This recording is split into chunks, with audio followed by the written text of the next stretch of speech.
I'm here with Nick Liddi, who's running for Long Beach Prosecutor. Now, Nick, can you talk to us about your campaign, why you're running, and what changes you're going to be making? Certainly. So I'm currently a Deputy District Attorney in Los Angeles County. I'm in the gang unit. I've been a District Attorney since 2016, but I've been prosecuting cases since 2007. I've worked for as a volunteer for the Orange County District Attorney's Office, the Burbank City Attorney's Office, and then I was employed by the Long Beach City Prosecutor's Office under Doug Halbert. I worked at the Burbank City Attorney's Office after that, and then I moved into the District Attorney's Office. I've lived in Long Beach since 1976. My parents moved out here when I was 1 year old, and I lived right over there on Plymouth in North Long Beach. I lived in a very diverse community. It was a wonderful experience, and working in Doug's office, I kind of saw how the sausage was being made. There's a lot of promises that are being made. There's a lot of statistics, but at the end of the day, we can't have a good prosecutor's office without having prosecutors that want to stick around. The turnover rate currently in the office is staggering, and so some of the changes that I will make is to build a strong foundation.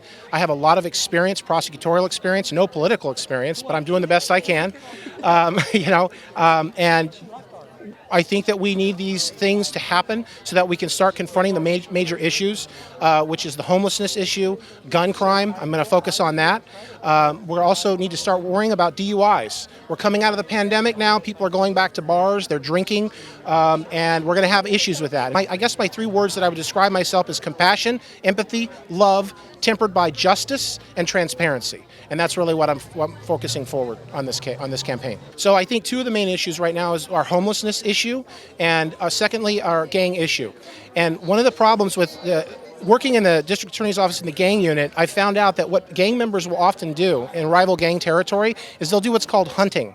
They'll go out into the gang neighborhood, into a rival territory, looking for specific people, but just specific types of people. So if it's black-on-black gangs, they're looking for just a black person that's walking around in there in the middle of the night, and they will shoot and kill them if they can. So what my plan is to do is to take some of these low-level crimes. They like to use graffiti. Obviously, we're not going to prosecute gang murders, but we can get them on probation for minor crimes, drug possession. We can get them on minor crimes like vandalism, and we can place them on probation with search and seizure conditions. Any time of the day or night, law enforcement can search them. And hopefully, we'll identify these individual gang members, and we will, if they see them, the officers can then search them and hopefully take the gun away from them before they're able to use it and cause another grieving family. Because I'm really tired of talking to mothers and fathers who have lost their sons to gun violence. Currently, our Long Beach is kind of plagued with homelessness. We have to make sure that we get these folks housing. We have to make sure that we get them support, if it's mental support. But more importantly, many of them are abusers of drugs. And I have, as a prosecutor, helped families with their loved ones who are on the streets. And they're on the streets sometimes just because their families don't want them anymore. They've abandoned them because they can't get off the sauce.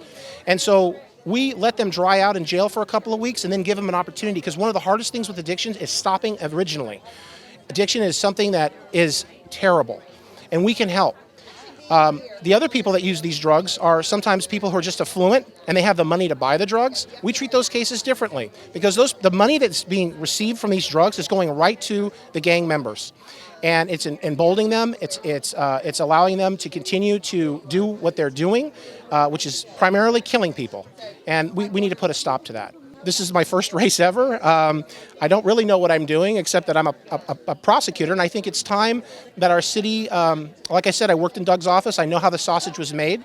I know there's a lot of, he likes to claim that there was, that's gang crime, gang arrests have gone up 760% under his watch, and that's great. That's a good statistic. But I also worked in his gang unit.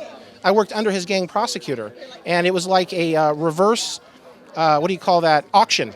So if you have 760% increase in arrests and you're just letting them out the door, that doesn't really help. So I'd like to end with that.